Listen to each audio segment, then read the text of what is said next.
O objetivo deste vídeo é fazermos uma apresentação ao IRC, o Imposto sobre o Rendimento das Pessoas Coletivas. O meu nome é Miguel Fragoso, eu sou economista e contabilista certificado e formador nas áreas da contabilidade, fiscalidade e finanças empresariais. Serei o vosso formador no módulo de IRC. Para fazermos esta apresentação, vamos pegar no manual do curso Enquadramento do IRC. O IRC, o Imposto sobre o Rendimento das Pessoas Coletivas, faremos então uma introdução e o enquadramento do imposto. O código do IRC, que está disponível no curso, ele entrou em vigor a 1 de janeiro de 1989.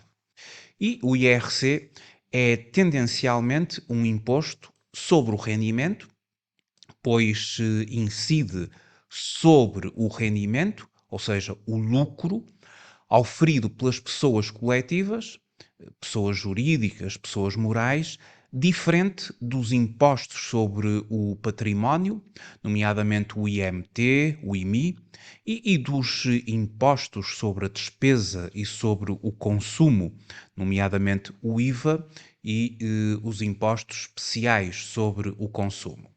O IRC é um imposto direto, pois incide sobre manifestações diretas da capacidade contributiva, como é o caso do rendimento, por oposição dos impostos indiretos, como é o caso do IVA e dos impostos especiais sobre o consumo. O IRC é considerado um imposto real, na medida em que se tem em conta exclusivamente a matéria coletável do sujeito passivo, aliando-se das características pessoais dos contribuintes. Já, por exemplo, o IRS é um imposto de índole pessoal, uma vez que atende a essas características pessoais da composição do próprio agregado familiar, etc. O IRC é um imposto estadual, pois constitui receita do Estado em sentido amplo, sendo uma das principais fontes de receita do orçamento do Estado. Por exemplo, o IMT e o IMI são impostos locais ou municipais, pois constituem receita dos municípios. Estes também são impostos diretos, pois incidem sobre o património. O IRC é um imposto periódico, no sentido que o facto gerador é contínuo, de formação sucessiva, sendo que as obrigações inerentes ao imposto, obrigações essas declarativas e de pagamento, se renovam periodicamente, ou seja, anualmente. Por exemplo, a declaração modelo 22, que vamos estudar no curso detalhadamente, é uma declaração enviada anualmente. O seu prazo é até ao dia 31 de maio do ano seguinte àquele a que diz respeito o imposto. E como eu referi, sendo periódico, elas renovam-se periodicamente, ou seja, anualmente.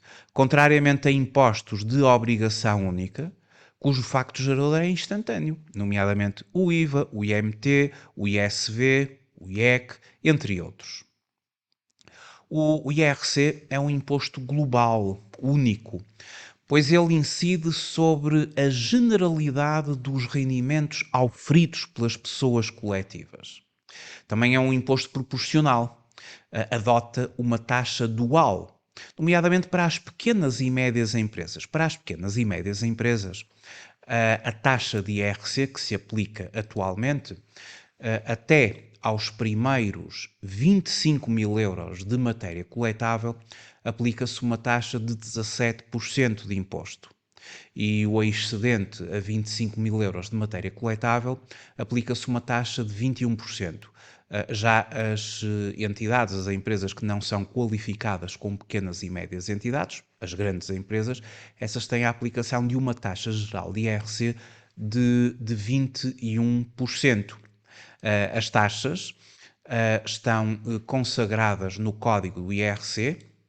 Temos aqui o código do IRC, que algumas vezes vamos ter de utilizar ao longo desta parte da matéria.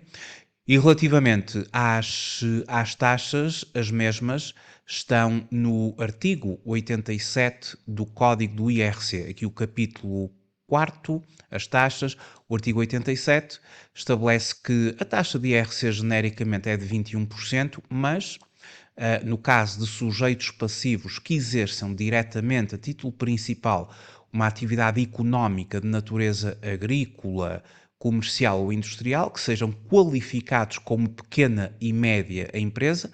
Mais à frente vamos ver como é que se qualifica as pequenas e médias empresas no âmbito deste Decreto-Lei 372 de 2007, de 6 de novembro. A taxa de IRC aplicável aos primeiros 25 mil euros de matéria coletável é 17%, aplicando-se a taxa prevista no número anterior, ou seja, 21%, ao excedente a 25 mil euros. No próprio preenchimento da declaração modelo 22, a declaração modelo 22 é a declaração que os sujeitos passivos entregam anualmente e que ao longo desta parte da matéria vamos várias vezes fazer casos práticos de preenchimento desta declaração. No quadro número 10, que é o quadro onde se procede ao cálculo do imposto, temos ali o campo 347A, onde vamos aplicar a tal taxa de 17% aos primeiros 25 mil euros de matéria coletável, e depois o excedente a 25 mil euros de matéria coletável, que vai além de 25 mil euros, aplicaremos a taxa de 21%. E, portanto, 347A e 347B serão os campos aqui na declaração modelo 22, onde aplicaremos este sistema dual de taxas. Para o ano de 2023, com a entrega da declaração modelo 22 em 2024, passará de 25 mil euros para 50 mil euros, ou seja, para os primeiros 50 mil euros aplicar-se-á a taxa de 17%. E só o excedente a 50 mil euros será aplicado a taxa de 21%. Já, por exemplo, o IRS é um imposto progressivo na medida em que a coleta aumenta mais do que proporcionalmente à matéria coletável através da adoção de várias taxas progressivas por escalões. Relativamente às taxas, também não nos podemos esquecer das taxas que se aplicam nas regiões autónomas, nomeadamente nos Açores, onde temos também este sistema dual para as pequenas e médias empresas, até aos 25 mil euros, 11,9%, superior a 25 mil euros de matéria coletável, 14,7%, as grandes empresas sujeitas a 14,7%, isto na região autónoma dos Açores, e na região autónoma da Madeira, também até aos primeiros 25 mil euros, 11,9%, sobre a matéria coletável, e para matéria coletável superior a 25 mil euros, tudo o que vai além de 25 mil euros, o excedente 14,7%, para pequenas e médias empresas. Já as grandes empresas, toda a matéria coletável está sujeita a 14,7%. Isto relativamente às taxas e este sistema dual de aplicação de taxas. Uma referência ao disposto na CRP, que relativamente ao IRC estipula no seu artigo 64, número 2, a Constituição da República Portuguesa, a tributação das empresas incidirá fundamentalmente sobre o seu lucro real.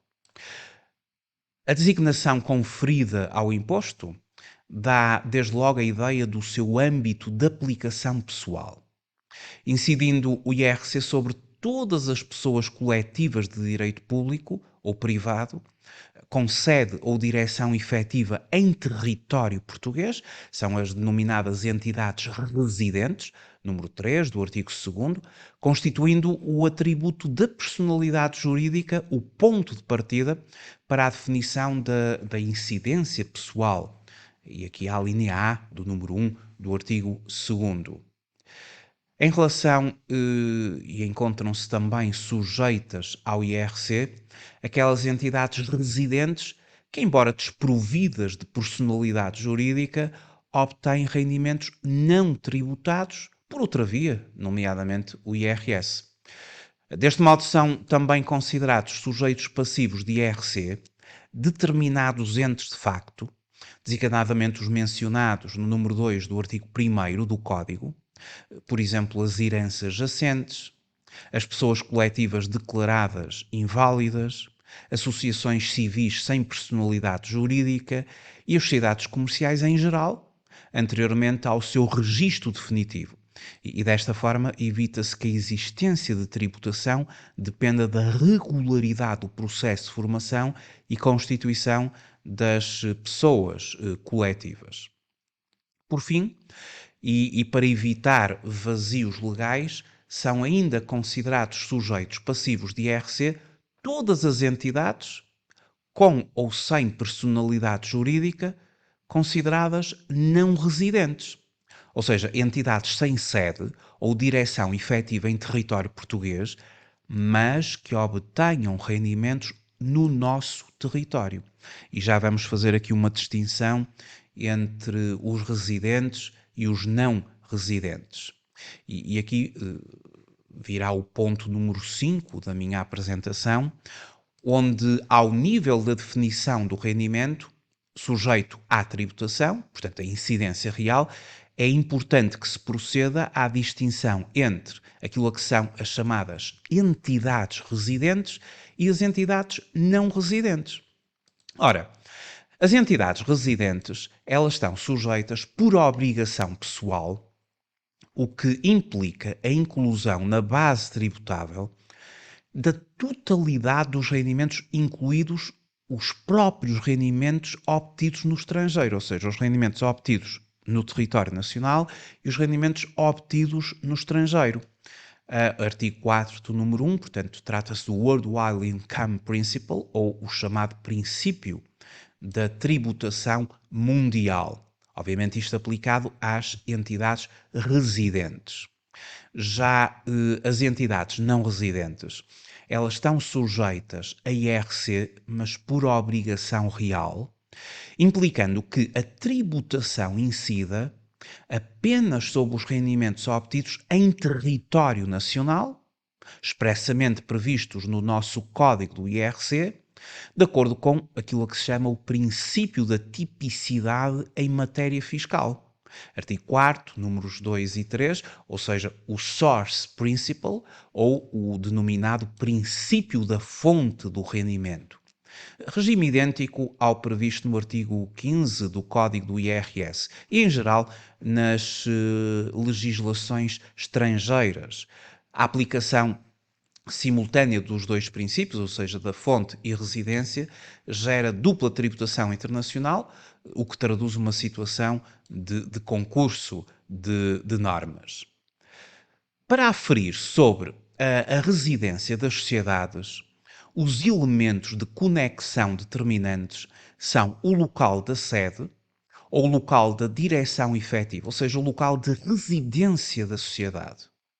No caso de sociedades não residentes, o elemento de conexão será o local da fonte dos rendimentos.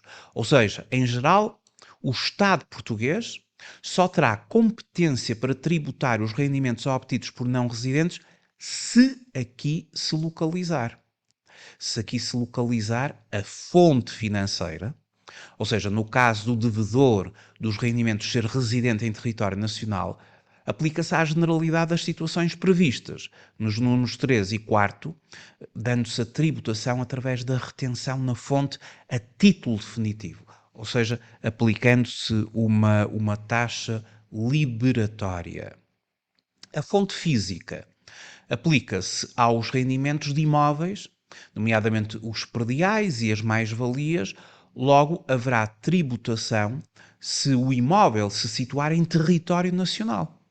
No caso dos rendimentos prediais, poderá haver retenção na fonte à taxa de 25%, mas com natureza de antecipação, ou seja, com natureza de pagamento por conta, devendo os não residentes cumprir as obrigações declarativas. O local da atividade ou fonte económica aplica-se aos estabelecimentos estáveis das sociedades não residentes, dando-se a tributação em geral de acordo com as mesmas regras que são aplicáveis aos residentes. E aqui vamos depois ver a noção de estabelecimento estável contemplado no artigo 5º do Código do IRC. Quanto às situações de não sujeição, e aqui o ponto 6 desta apresentação, releva apenas o disposto no artigo 7º, que refere expressamente que não se encontram sujeitos a IRC os rendimentos diretamente resultantes do exercício de atividades sujeitas ao imposto especial do jogo, concluindo-se pela grande amplitude da incidência do IRC, onde se inclui o próprio Estado, sujeito ativo da relação jurídico-tributária, isto, claro, sem prejuízo das isenções que estão previstas no capítulo 2º do Código do IRC. Ao nível da periodicidade, o ponto número 7, esta coincide em geral com o exercício económico, que coincide com o ano civil, o artigo 8º, número 1. Aliás, em conformidade com as regras da contabilidade, obrigando à existência de uma separação clara entre os exercícios económicos. Isto na base do princípio da especialização dos exercícios ou do regime da periodização económica, que está contemplado no artigo 18º do Código do IRC e no próprio Sistema de Normalização Contabilística. Essa independência não obsta a que se permita o chamado reporte de prejuízos ocorridos em anos anteriores. E aqui temos o artigo 52 do Código do IRC, e relativamente ao reporte de prejuízos fiscais, como veremos mais à frente aqui no IRC, onde vamos exemplificar a aplicação do artigo 52, a dedução de prejuízos fiscais, que, regra geral, as pequenas e médias empresas têm um reporte de 12 anos e as grandes empresas de 5 períodos de tributação posteriores.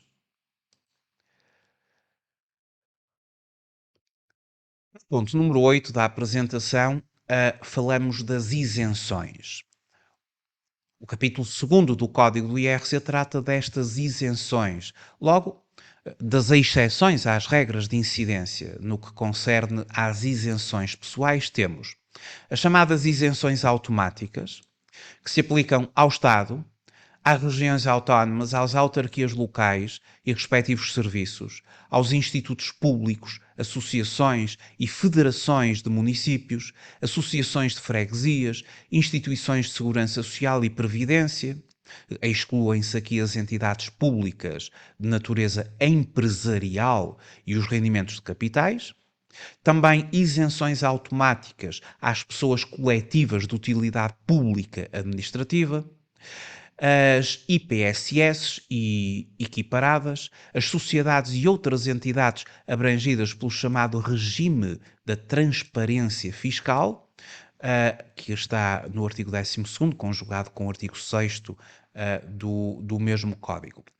Isenções automáticas. Depois temos também as isenções de IRC a requerimento dos interessados, ou seja, pessoas coletivas de mera utilidade pública que prossigam fins científicos, culturais, de caridade, assistência, beneficência, solidariedade social ou defesa do meio ambiente, e aqui estas isenções estão abrangidas pelo artigo 10º do Código.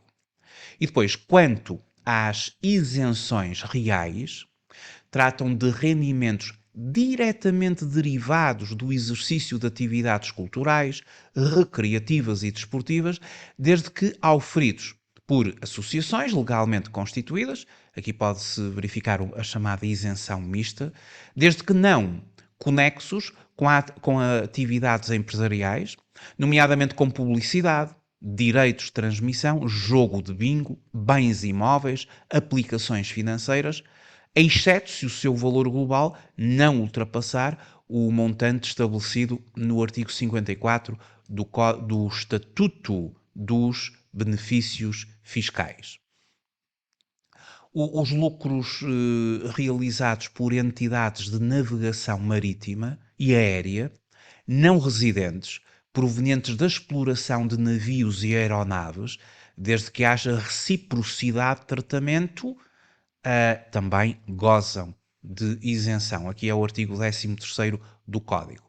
Destacam-se ainda as isenções previstas no artigo 14º, designadamente a consignada no seu número 3, relativamente a lucros distribuídos por sociedades residentes e sociedades não residentes, com sede na União Europeia ou no Espaço Europeu Económico, os quais estão isentos de retenção na fonte, em Portugal, se o nível de participação for relevante e duradouro, ou seja, participações superiores ou iguais a 10% e permanência maior do que um ano, mais do que um ano. Finalmente, deverão ainda ter-se presentes as inúmeras isenções e outros benefícios fiscais, e aqui no curso teremos um espaço específico, um capítulo específico para a abordagem dos benefícios fiscais em sede de IRC, constantes no Estatuto dos Benefícios Fiscais e não só em legislação avulsa. Ponto número 9 da apresentação, vamos falar sobre a matéria coletável. É feita em função da natureza dos contribuintes, de acordo com a distinção efetuada anteriormente a propósito da definição de rendimento, ou seja, entidades residentes, que exercem ou não a título principal atividades empresariais, e entidades não residentes, que disponham ou não de um estabelecimento estável em território nacional. No ponto número 10, uma matéria que assume particular interesse são as regras atenientes à determinação do lucro tributável das entidades residentes que exercem a título principal atividade de caráter empresarial, ou eventualmente de caráter comercial, industrial ou agrícola, as quais constituem, evidentemente, o núcleo central do Código do IRC, em particular os artigos 17º e seguinte, e seguintes, e nomeadamente no que diz respeito a correções fiscais, e cuja influência se projeta não só em contribuintes de IRC residentes, mas também em contribuintes de IRC não residentes com estabelecimento estável e em contribuintes da categoria B de IRS, que são tributados pelo regime da contabilidade organizada, uma vez que na categoria B, ou seja, no IRS, quando se aplica a contabilidade organizada, existe uma remissão do código do IRS para o código do IRC relativamente à determinação do lucro tributável destes contribuintes. E aqui procura-se tributar o rendimento real de acordo com os objetivos constitucionalmente consagrados, privilegiando-se a declaração do contribuinte, ou seja, o artigo 16º, a qual constitui a base da tributação, sem prejuízo, obviamente, de controle por parte da administração tributária. Eu já referi que os contribuintes apresentam a declaração modelo 22, que ao longo do curso vamos ter a oportunidade de preencher, em casos práticos, várias vezes esta declaração modelo 22. Temos também no curso o formulário propriamente dito, a declaração modelo 22, e é aqui que o imposto, o IRC, vai ser auto-liquidado pelo sujeito passivo, nomeadamente quando no quadro número 10 desta declaração se procede ao cálculo do imposto, o cálculo do IRC. E mais uma vez, obviamente, sem prejuízo do controle por parte da administração tributária. Também a aplicação de métodos indiretos na base de presunções estimativas que deverão conduzir ao rendimento real presumido e não ao rendimento normal, fica assim circunscrita aos casos expressamente previstos na lei, a qual determina os respectivos pressupostos de aplicação e os critérios a ter em conta na fixação do rendimento, e aqui na base do artigo 57 e seguintes do Código do IRC e o artigo 87 e seguintes da Lei Geral Tributária. Ao nível da tributação por métodos indiretos, no IRC destaco o chamado regime simplificado. O regime simplificado de determinação da matéria coletável, ele está previsto no artigo 86A e 86B, nos artigos 86A e 86B do Código do IRC. Tendo em vista pequenos contribuintes com os seguintes requisitos exigidos. Portanto, aplicar-se-á o regime simplificado àqueles sujeitos passivos cujo montante anual e líquido de rendimentos não seja superior a 200 mil euros. O total do seu balanço relativo ao período de tributação imediatamente anterior não exceda 500 mil euros. Não estejam legalmente obrigados à revisão legal das contas e o respectivo capital social não seja detido em mais de 20%, direta ou indiretamente nos termos do número 6 do artigo 69, por entidades que não preencham alguma das condições previstas nas alíneas anteriores, exceto quando sejam sociedades de capital de risco ou investidores de capital de risco. Para que se aplique o regime simplificado, os sujeitos passivos eles terão de adotar o regime de normalização contabilística para as chamadas microentidades e não tenham renunciado à aplicação do regime nos 3 anos anteriores, com referência à data em que se inicia a aplicação do regime. Portanto, isto são as condições para a aplicação do regime simplificado. Como referi no código do IRC, esta é uma matéria que está prevista nos artigos 86A e 86B, o regime simplificado de determinação da matéria coletável. A aplicação do regime simplificado envolve que as empresas, os sujeitos passivos, sejam tributados não de acordo com o seu lucro real, uma vez que aqui vão ser ignorados os gastos, mas de acordo com um conjunto de coeficientes. Isto, obviamente, aplicação do regime simplificado.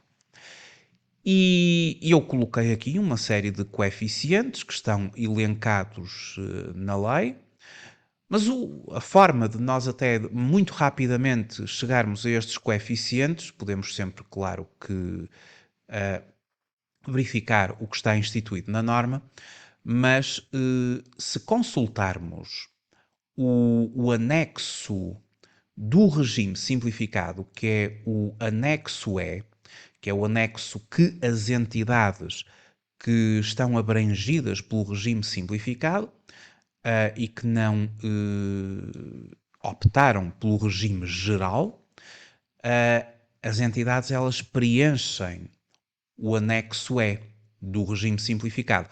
E aqui nós podemos ter acesso a todos os coeficientes que se aplicam a várias tipologias de rendimentos.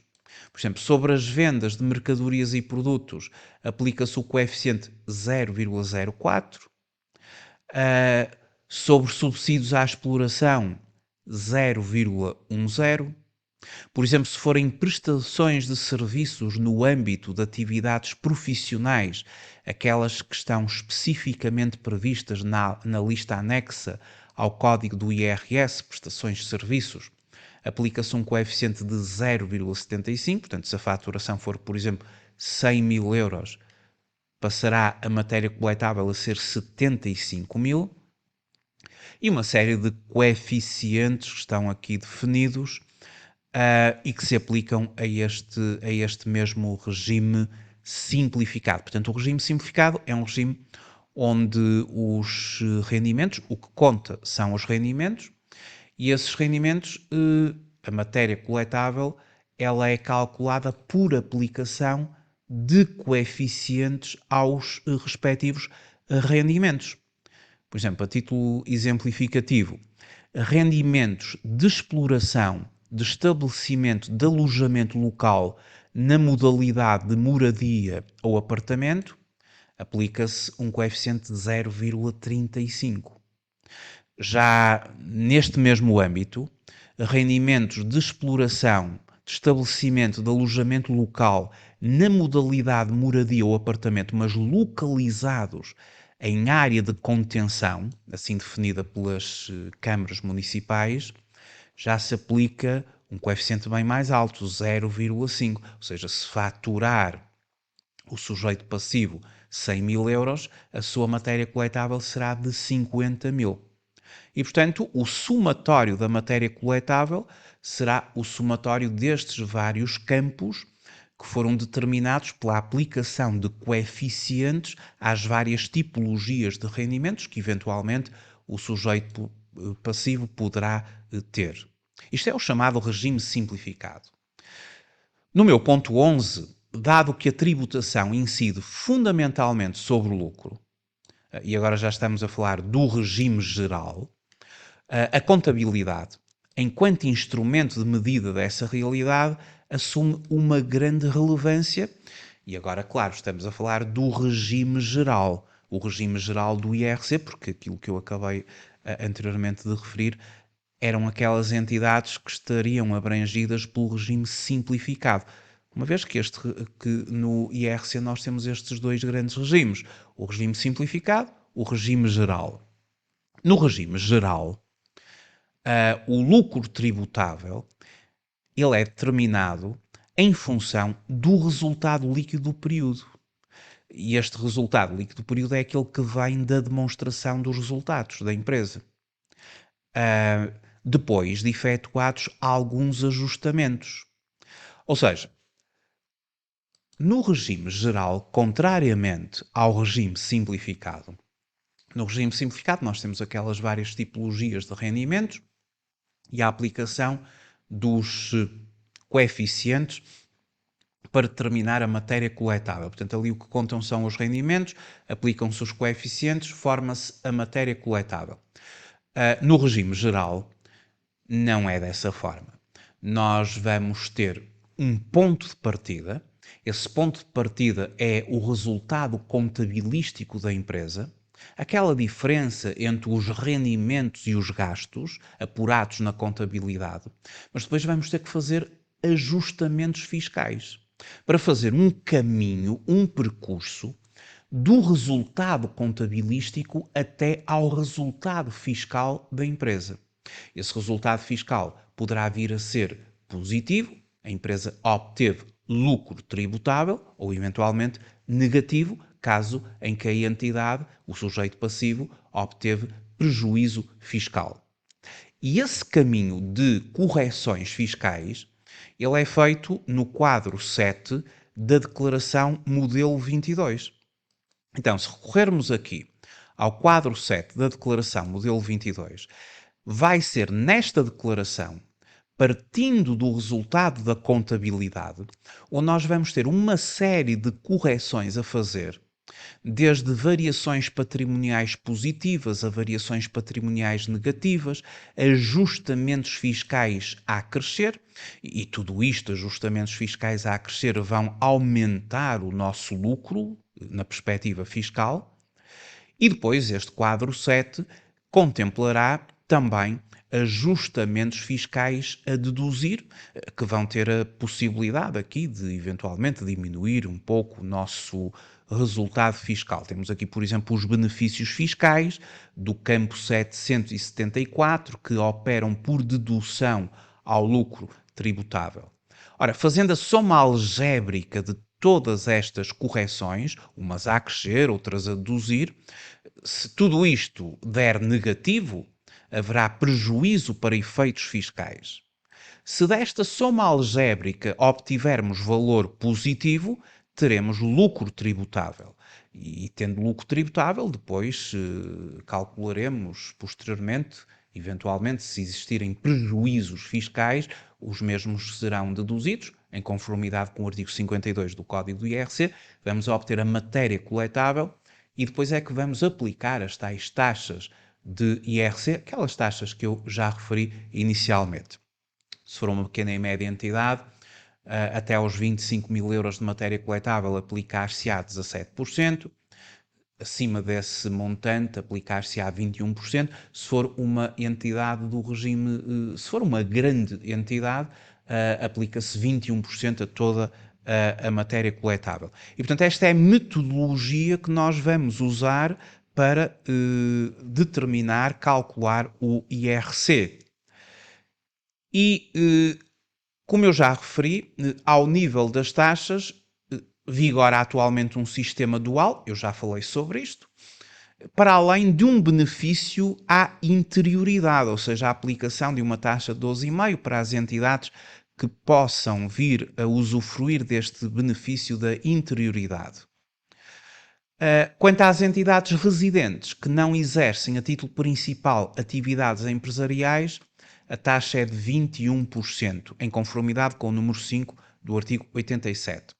Relativamente aos não residentes que não disponham de estabelecimento estável, a taxa geral é de 25%, com exceções, e atualmente são muito poucas essas exceções, em função dos rendimentos obtidos, dando-se a tributação geralmente por retenção na fonte a título definitivo, sem prejuízo do disposto nas convenções de dupla tributação celebradas pelo Estado português, que podem prever taxas inferiores ou até mesmo a ausência de tributação.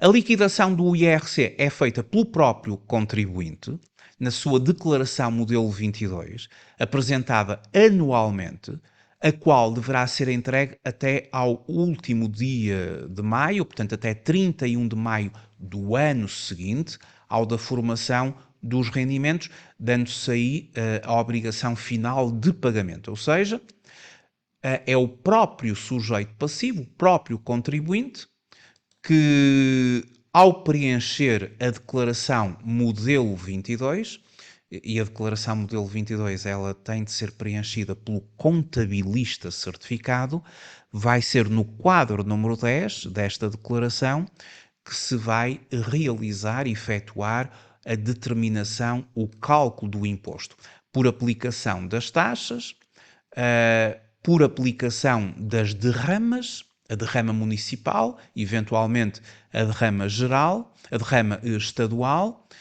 e depois vamos também aqui neste quadro 10 proceder a determinadas deduções de antecipações que já foram feitas ao longo do ano, nomeadamente pela via de retenções na fonte, pela via de pagamentos por conta, surgindo então como resultado um IRC a pagar, eventualmente um IRC a recuperar.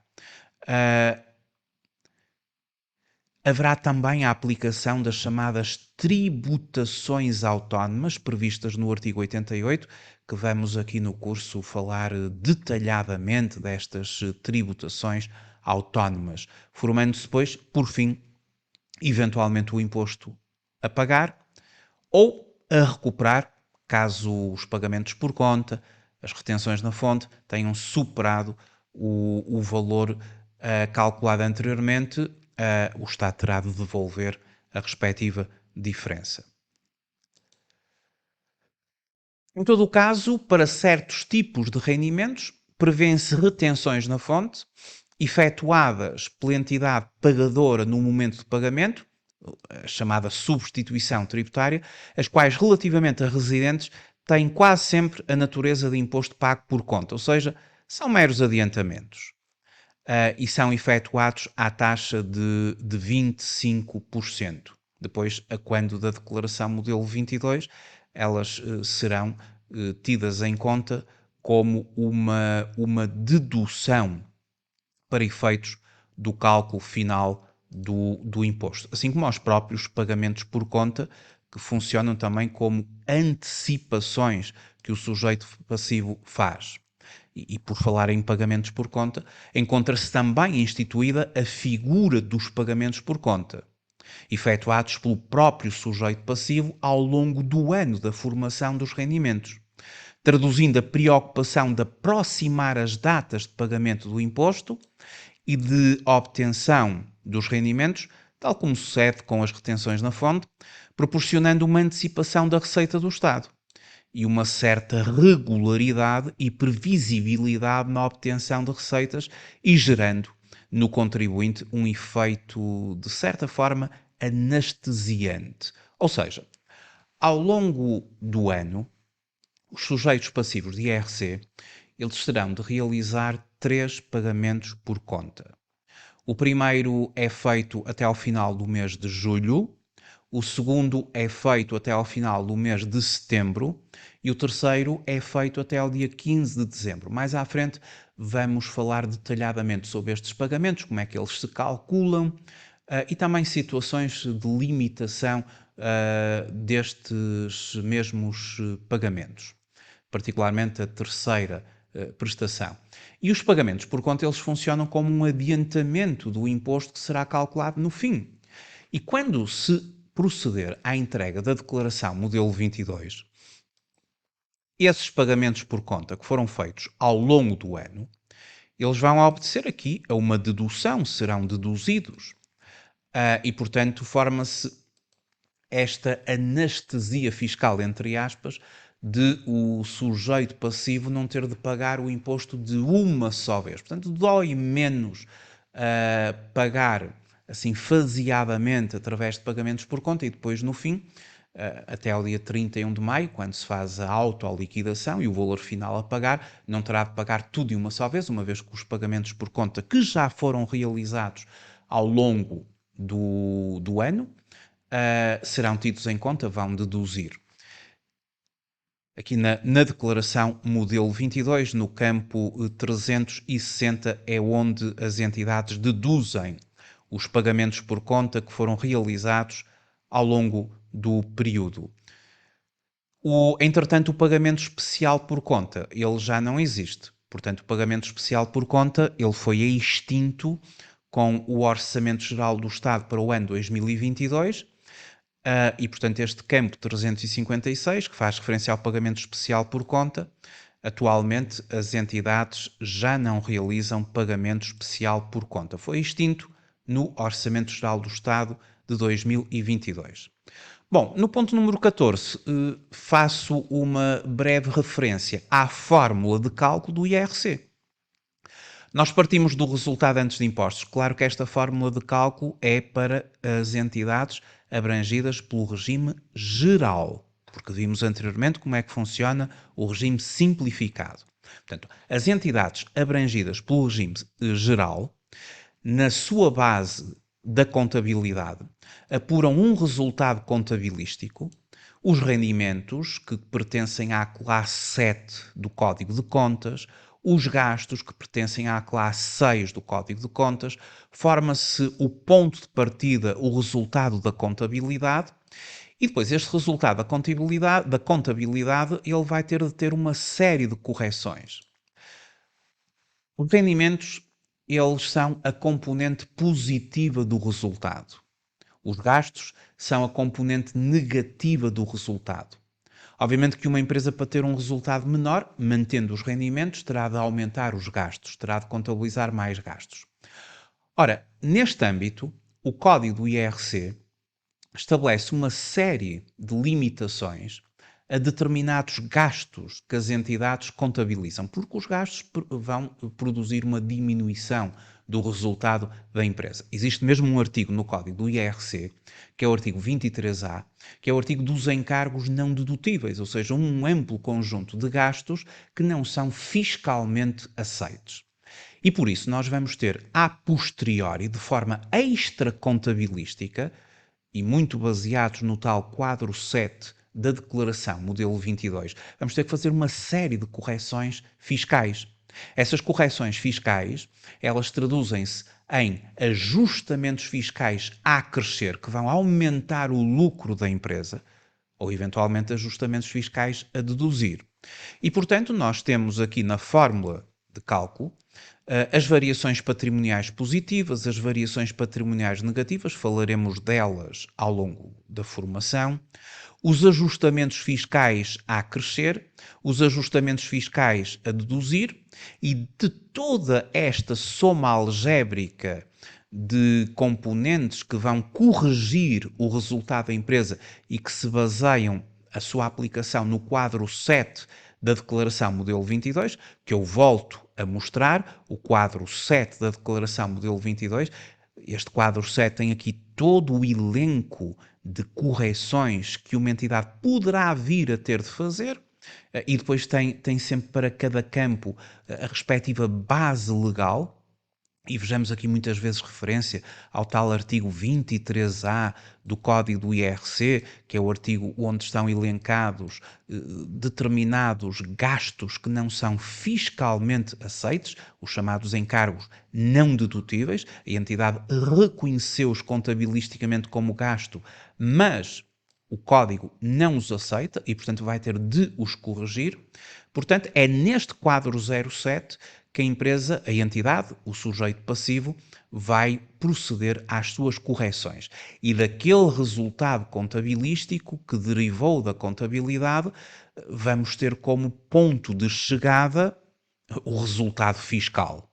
Negativo, prejuízo. Positivo, lucro tributável. E a partir deste lucro tributável, quando é positivo, ou deste prejuízo fiscal, se for negativo, havendo prejuízo fiscal, nós prosseguimos para a determinação das tributações autónomas. Se existir lucro tributável, então aí vamos dar continuidade à fórmula, vamos eventualmente deduzir prejuízos fiscais que tínhamos tido em anos posteriores, sempre na base do que está estabelecido no artigo 52 do Código do IRC. Desta diferença do lucro tributável obtém-se a matéria coletável, mas atenção à dedução de prejuízos fiscais, porque, segundo o nosso Código do IRC, nomeadamente o tal artigo 52 do Código do IRC, dedução de prejuízos fiscais, a dedução a efetuar em cada um dos períodos de tributação não pode exceder o montante correspondente a 70% do respectivo lucro tributável, não ficando, porém, prejudicada a dedução de parte desses prejuízos que não tenham sido deduzidos e nas mesmas condições e até ao final do respectivo período de dedução. Ou seja, quando nós deduzirmos prejuízos fiscais, os prejuízos fiscais podem ser deduzidos ao lucro tributável, mas até 70% do lucro tributável. Se o lucro tributável for, por exemplo, de 100 mil euros, eu posso deduzir prejuízos fiscais, mas até 70 mil euros no máximo. Uma vez que a matéria coletável terá de corresponder desta forma a pelo menos 30% do lucro tributável. Ou seja, o lucro tributável menos os prejuízos fiscais não pode dar zero. Os prejuízos fiscais não podem deduzir até à concorrência do lucro tributável. Os prejuízos fiscais deduzem até ao máximo de 70% do lucro tributável. E aquilo que não for deduzido ficará, digamos que em memória, entre aspas, para os próximos períodos, conforme estabelece o artigo 52, obviamente se estiver dentro ainda dos prazos para a dedução. Forma-se então a chamada coleta, ou seja, forma-se a chamada matéria coletável, pelo menos 30% do lucro tributável. Esta matéria coletável ela vai ser apurada no quadro 9 da Declaração Modelo 22, ou seja, na Declaração Modelo 22, a questão da passagem para os prejuízos fiscais, onde nós vamos deduzir ao lucro tributável, claro que só se deduzem prejuízos fiscais quando existe lucro tributável. Portanto, apurando um lucro tributável, iremos deduzir prejuízos fiscais, eventualmente, ao abrigo do artigo 52, sempre baseados no máximo de 70% da matéria coletável, e de tudo isto vai resultar a chamada matéria coletável, a matéria coletável não isenta. Tudo isto é feito no quadro 9 da Declaração Modelo 22. O quadro 9 permite-nos fazer a passagem do lucro tributável para a matéria coletável e, por fim, faz-se o cálculo do IRC no tal quadro número 10. E vai ser aqui, depois, no quadro número 10, onde nós vamos aplicar as taxas. O tal sistema dual para as pequenas e médias entidades, ou simplesmente 21% para as grandes empresas. Temos então a coleta. E a partir da coleta vamos ter um conjunto de deduções à coleta, forma-se o imposto liquidado, eventualmente haverá outras componentes do imposto, nomeadamente o resultado da liquidação, IRC de períodos anteriores, a derrama municipal, o elenco de tributações autónomas do artigo 88 do Código do IRC e temos assim o imposto estimado para o período. E este imposto estimado para o período, que a nível contabilístico resultará de um débito na subconta 8121, imposto estimado para o período, e um crédito na conta do passivo 2413, dívida ao Estado. Este é o imposto estimado para o período e que na própria demonstração dos resultados nos vai permitir passar do resultado antes de impostos, menos o imposto estimado para o período, é o resultado líquido do período que virá na demonstração dos resultados da empresa. A empresa tendo feito antecipações de IRC, nomeadamente os tais pagamentos por conta, as tais retenções na fonte, aquilo que se chama anestesia fiscal, ou seja, já pagou por conta ao longo do ano, terá então, por diferença, um total a pagar. Se estas antecipações não forem suficientes para cobrir o imposto estimado, ou eventualmente um total a recuperar se as antecipações tiverem sido superiores ao imposto estimado, o Estado terá de devolver a diferença. Por isso é que, e mais uma vez, a Declaração Modelo 22, no fim, ela contempla a dedução de retenções na fonte, que já tenham sido feitas, a dedução dos 3 pagamentos por conta, aquele que foi feito, primeira prestação até ao final de julho, segunda prestação até ao final de setembro, terceira prestação até 15 de dezembro. Fazendo os pagamentos por conta, a entidade vai deduzi-los, o sujeito passivo deduz, e já não terá tanto valor a pagar, ou eventualmente poderá até ter valor a recuperar se os pagamentos por conta e as retenções na fonte tiverem sido superiores ao imposto estimado. Normalmente existe imposto a pagar, ou seja, as retenções na fonte e os pagamentos por conta não terão sido suficientes para cobrir todo o valor. Foi feita então assim a primeira introdução ao IRC. Seguidamente vamos continuar com esta matéria, vamos fazer vários casos de aplicação. É fundamental no IRC nós trabalharmos as questões práticas, ou seja, através de vários casos práticos, preenchimento da Declaração Modelo 22, fazer o percurso, o caminho do resultado contabilístico até ao resultado fiscal, e nas próximas videoaulas vamos trabalhar esses assuntos nesta perspectiva muito prática. Muito obrigado por ter assistido a este vídeo. Até à próxima videoaula.